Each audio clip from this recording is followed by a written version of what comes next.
guys, sa YouTube. Ya ampun, lama banget kita nggak setup kayak gini. Apa kabarnya semua? Semoga ya, sehat-sehat aja semoga ya sehat-sehat aja. semuanya. Gue cuma mau klarifikasi, soalnya bukan gue yang menunda-nunda, yang delay-delayin. Kita mau podcast ini ya. Soalnya gue selalu ngajak dia, terus dia kayak sibuk nerima tamu banyak banget. Yang dia terus bongkar. Gue juga sibuk ini loh. Apa? Sibuk kerja. Udah mulai lo udah mulai aktivitas. Alhamdulillah. Ya, udah mulai ada kerjaan masuk. Terus juga ada cover kan, mulai aktif kembali. Gue juga ada kerjaan kameramen. Oh iya, lu kamerawatinya. Kamerawati. By the way. Iya. By the way, poni lo kemana cuy? Aduh, saking lamanya ya kita nggak ketemu di podcast, sampai udah panjang poni gue. Ada, kalau nanya kemana, ada di lemari. Disimpan di lemari ya. Oke. Apa seperti janji kita, karena kita kemarin sempet ke pending yang part 2 yang kemarin itu kita selesaikan. Itu 2 minggu atau 3 minggu yang lalu ya. Udah agak lama pokoknya kita. Sampai ada beberapa teman gue yang nanya, mana nih podcast mana gitu. Ya ampun, maafkan ya. Yang penting kita masih ada kok untuk kalian, cuman akunya aja agak. Yang sibuk terima tamu guys, ingat camkan itu. Sumpah dia kayak lagi buka lowongan kerja. Enak aja loh. Interview 1, interview 2. Namanya juga kan, maksudnya sosialisasi itu jangan sampai terputus gitu. Kita kan manusia memang butuh sosialisasi. Bukan butuh pendamping ya, Bo. Itu kan jangan pokoknya jangan pernah khawatir buat yang jomblo. Karena manusia diciptakan emang berpasang-pasangan. Cuman masalah timingnya aja pasti indah. Pasti akan indah pada waktunya. Amin ya Allah. Oke. Kita lanjut ke topik kita. Yang kemarin yang Near Death Experience. Near Death Experience. Jadi kita sekarang bacain aja pengalaman orang lain yang pernah mengalami masa koma. Kita sekarang bacain pengalaman dari seorang wanita yang juga merupakan ibu dari 2 anak ini. Tentu nggak pernah nyangka bahwa sebuah mukjizat telah terjadi dalam kehidupannya. Kisah ini berawal ketika wanita bernama Valerie Lia.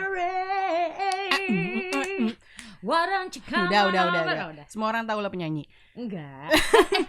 Entar dulu, sorry gue potong. Emang beberapa viewer kita, teman-temannya orang rumah, nyokap gue gitu-gitu, di podcast nyanyi dong gitu nanti. Katanya. Jadi tipis-tipis aja. Nanti ada sesi nyanyi-nyanyi ya. Lanjut.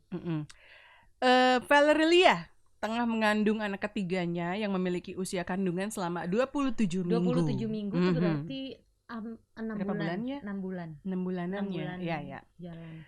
Namun naas akibat sebuah virus yang kala itu sedang menjangkit berbagai COVID-nya pasti dalam. Bukanlah, ini tahun berapa nggak tahu. Namun naas akibat sebuah virus yang kala itu sedang menjangkit berbagai orang di tempatnya, Valerie harus mengalami koma akibat flu babi. Dan ya, ketika ia sedang berada pada hidup dan mati, seorang bayi mungil masih ada di kandungannya, cuy. Ya ampun, yang umur 6 bulanan itu berarti itu sebenarnya udah berbentuk kayak gitu. Ya udah. Dan dia tetap mengandung gitu, walaupun koma dia tetap growing.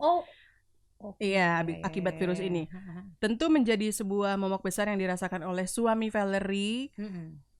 Tatkala istrinya tak kunjung siuman setelah 3 minggu koma di rumah sakit. Alhasil tim dokter pun memutuskan untuk melakukan proses sesar pada Valerie yang masih dalam keadaan koma dengan persetujuan keluarganya. Dan benar saja sebuah mukjizat telah terjadi karena seorang bocah berhasil dikeluarkan dari perut sang ibu yang mengalami koma. Hingga ketika Valerie sadarkan diri seminggu setelah melahirkan, ia pun nampak sangat kaget sekaligus terharu. Oh my god, jadi dia tuh nggak tahu kalau misalnya dia dioperasi buat diangkat anaknya ya, buat dilahirin. Dia nggak sadar dia lagi keadaan koma. Ini kita lihat fotonya yang lagi koma nih ya. Oke, ini si Valerie Lia. Dan ini anaknya. Wow, merinding sumpah. Alhamdulillah sehat, ibu dan anaknya nggak sehat. Gak kurang satu apapun ya, maksudnya normal semua, nice, gila, keren. Mukjizat benar. Mukjizat benar. Ini juga ada satu lagi. Oh iya, ada satu lagi. Ya. Ini. Oke, iya ampun. Oh my god, ini dia setelah bangun, kebayang gak sih lo maksudnya kayak selalu gak sadarin ya, mungkin dia diri, merinding, sumpah gue merinding. Mungkin dia sebelum koma juga kayak gimana nih anak gue ya gitu, pas dia udah tahu dia sakit kan, mungkin dia nggak expect yeah. Kayak tiba-tiba hilang gitu koma, kayak gue juga kan, kayak kalau gue karena kecelakaan nggak tahu kalau misalnya bakal koma gitu. Wow, hebat, keren. Ini cerita ini sih inspiring banget, hebat, mujizat. Next. Oke, next. Yang terjadi pada wanita berusia 23 tahun ini. Seumuran kita, cuy. Enggak sih, itu Andi ya, gue 21. Oh, oke. Tak hanya merupakan sebuah mujizat, namun juga merupakan hal paling aneh seputar penderita koma. Gadis cantik bernama Liz Andrea. Waduh, bukan. Bukan ya. Liz namanya, lu sengaja nyari artikel ini gara-gara namanya Liz juga. Kagak lah. Okay. Bernama Liz Kais, merupakan satu dari beberapa orang yang menjadi hilang ingatan seketika ia bangkit dan tersadarkan dari komanya. Liz yang diketahui terkena virus akibat gigitan nyamuk, tiba-tiba mengalami sesak napas dan juga pusing yang kemudian membuat dirinya koma selama 3 minggu lamanya. Tim dokter mengatakan bahwa akibat virus tersebutlah Liz mengalami kerusakan otak yang cukup parah. Sehingga ketika dirinya telah sadarkan diri, ia bahkan tak tahu bagaimana caranya berbicara, berjalan dan juga bersosialisasi dengan lingkungannya. Namun peran suami Liz dan keluarganya sangat berpengaruh bagi Liz hingga ia mengikuti pelatihan selama 11 bulan dan sedikit demi sedikit mampu mengembalikan ingatannya. Wow, gila, koma, bangun-bangun gak inget siapa dia. Dan ini benar-benar kayak di sinetron gitu gak sih? Ya kan lama juga lagi sama kayak si siapa? Yang sebelumnya tadi sama-sama 3 minggu kan komanya. Iya, si Valerie. Ini agak relate sama kejadian gue. Kalau gue kan karena benturan. Untung lo gak hilang ingatan. Enggak, amit-amit. Cuman short memory loss. Maksudnya dia butuh waktu recovery. Dia lama sih ini, 11 bulan baru bisa pelan-pelan ingat ininya. Iya, karena emang, kan dia gak bisa jalan dan segala macam. Iya, emang orang-orang sekitar, lingkungan sekitar, maksudnya ya terutama keluarga itu punya peran penting sih buat banget lah yang kayak gitu ya. Buat recovery-nya. Ini dia Liznya. Oh, Liz Skykes ya, Skykes. Liz belum pakai hijab nih. Oke, cerita berikutnya, seorang ibu di Pittsmore, Sheffield mengalami penyakit langka yang hingga kini masih belum bisa diketahui oleh tim dokter. Adalah ibu berusia 53 tahun yang kerap mengalami koma tatkala ia mengatakan I love you kepada anaknya. Sebenarnya bukan perkataan dirinya lah yang menyebabkan ia harus tiba-tiba tak sadarkan diri, akan tetapi perasaan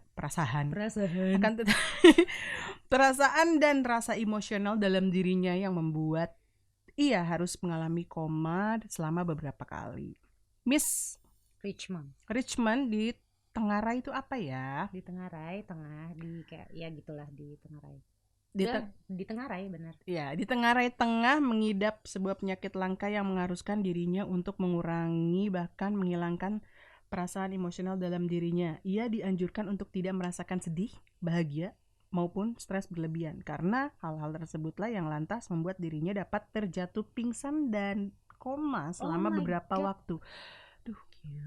Oh my god. Jadi gue pikir kayak pikiran tuh kayak ya emang sih maksudnya sumber penyakit tuh bisa juga dari pikiran. Gue pikir kayak dari GERD, anemia, apalagi penyakit dan liver, ya kan, maksudnya kayak jantung. Semua penyakit. Ternyata maksudnya nggak ada penyakit dalam atau penyakit apa stres emosional yang berlebihan bisa bikin koma. Iya, dia nggak tahu, mungkin terlalu empati ya orangnya. Mungkin. Jadi kalau ngelihat kayak semut keselengkat, terlalu mikir orangnya, berarti dia melankolis. Dia mungkin lagi kayak mikirin betapa sayangnya. Dia cuman gara-gara ngomong I love you ke cucunya. Mungkin dia kayak dia koma berlebihan gitu. Anjir, gue punya cucu sedalam ini gitu rasanya pas dia bilang I love you, mungkin wow. Gokil sih. Oke, next. Sebuah kisah unik sekaligus mengharukan ini terjadi pada seorang pria yang tengah mengalami kecelakaan parah di tahun 1984. Wah, aku belum lahir. Iya jauh, ini juga gue baru 20 tahun setelahnya lahir.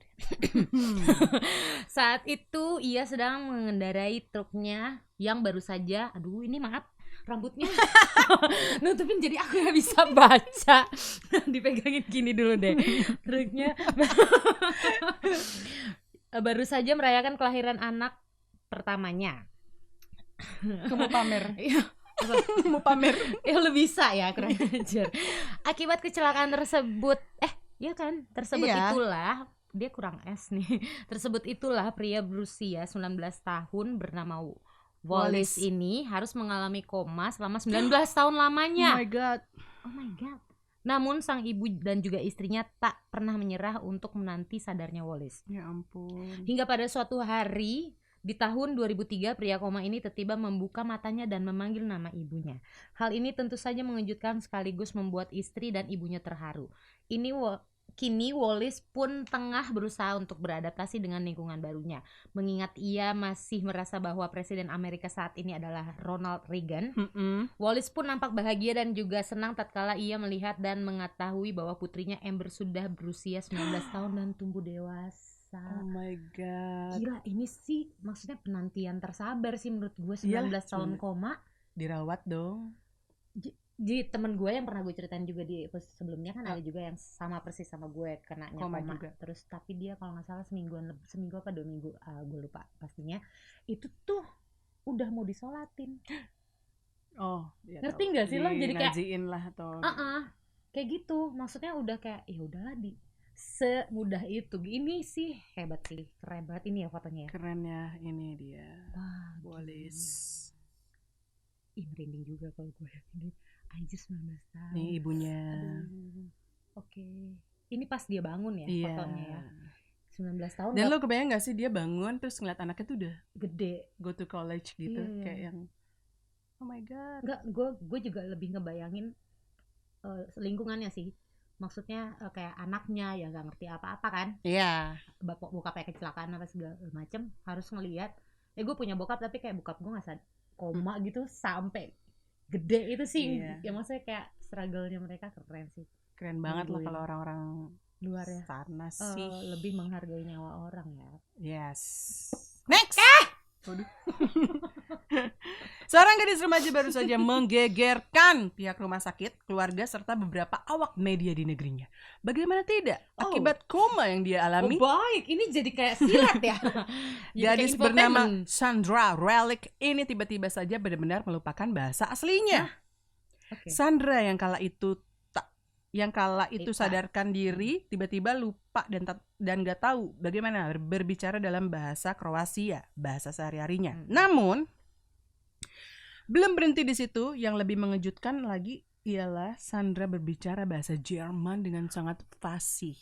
Padahal dirinya tak pernah bisa menggunakan bahasa Jerman sebelumnya. Hingga saat ini hal tersebut masih menjadi perbincangan para dokter, bagaimana seseorang bisa mengganti bahasa ibunya dengan bahasa lain setelah sadar dari koma. Oh my god. Gila, kalau di Indonesia udah dibilang kesurupan. Ya nggak harus kesurupan setan Jerman loh. Iya. Tapi keren banget loh. Jadi bilingual coy. Kalau TV ngerinya kayak dia kayaknya mungkin jiwanya bukan aslinya. Nah itu maksud gue kayak kerasukan gitu, jadi kayak ketuker jiwanya gitu. Yang masuk arwah orang lain. Bahasa Jerman yang dia nggak ngerti, aneh banget menurut gue. Kalau tiba-tiba nggak bisa bahasa ibu gue aja sampai sekarang gue masih ya, walaupun nggak biasa gue pakai, gue bisa bahasa Manado gitu. Lancar kalau diajak ngobrol. Iyalah. Kalau kemarin lo koma tiba-tiba bangun pakai bahasa Sunda. Beda negara dong, ini kan beda negara. Kayak gue tiba-tiba bahasa Yunani gitu. Waduh. Atau Arab. Aduh. Assalamualaikum tiba-tiba. Buset. Masukkan jin iprit kan. Ini dia. Sandra, cuman satu fotonya sih. Gitu. Jadi dia bangun-bangun. Gitu ngomongnya. Iya, lu lebih ke Arab deh. Masih ada nggak next ceritanya? Udah selesai. Itu dia pengalaman near death experience. Gue nggak nemu yang Indonesia sih. Gitu. Jadi pas gue riset keluarnya ya ini yang amazingnya tuh yang ini. Kalau Indonesia, tapi menurut lo yang dari 5 cerita yang kita bacain, yang wow, mana yang wow? Yang wow menurut gue yang ada anaknya sih. Yang ada anaknya sih. Yang di sesar itu. Oh yes. Itu iya, sih benar, kayak benar. wow. Kayak, gitu. Iya. Dan dia, maksud gue dia nggak kena virusnya cuy. Anaknya. Bayinya. Kan. Gue mau cerita dikit pengalaman sepupu gue yang kena autoimun yang parah ya. Lu tau lo, kita nggak usah sebut namanya. Dia suka nonton juga. Channel gue suka nge-like. Pokoknya harus gimana like tuh ceritanya? Itu dia autoimun yang parah, luka bakar, rambut sampai rontos. Jadi misalnya dia megang segini nih, segininya copot, rontok gitu. Jadi sempet yang botak rontos, dan posisinya itu dia lagi hamil. Hamil berapa bulan? Berapa bulan gue lupa pastinya. But pokoknya the baby survive. Sampai sekarang tuh nggak ada cacat sama sekali, dia nggak kena sakit apapun gitu, maksudnya dia sehat normal. Tapi gitu. Jadi relate sama ini, maksudnya jadi mungkin yang ibunya sakit belum tentu belum tentu nurun, bayinya ikut sakit lah gitu ya. Tapi autoimun kan nurun ya setahu gue. Iya setahu gue. Tapi ya mudah-mudahan saudara lu tetap sehat sampai sekarang, anaknya juga sehat lah. Sehat sampai sekarang. Kalau menurut gue dari 5 cerita ini yang paling gue keren sih 19 tahun itu kok. Yang mana nih? Oh, yang Wallace 19 tahun dirawat. Gue merinding deh sama cerita-cerita kali ini karena wah gila ya. Orang luar sebegitu kerennya sih maksudnya bener-bener ngargain nyawa orang. Kalau di kita kan udah dibuang kali ya. Udah, kan gue cerita itu seminggu udah mau nyerah, udah mau disolatin kayak segala macem. Yang cerita Om Deddy Dukun juga kan ya? Iya. Pernah gitu juga pernah koma juga kan dia? Mati suri. Kayak gitu-gitu ya. Biasanya kalau orang kita tuh kayak udah enggak ini kayaknya enggak sampai besok gitu. Iya, kalau kita udah pesimis duluan. Jadi pesannya sebenarnya enggak gampang nyerah lah ya. Iya benar. Sama ya kita bukan Tuhan.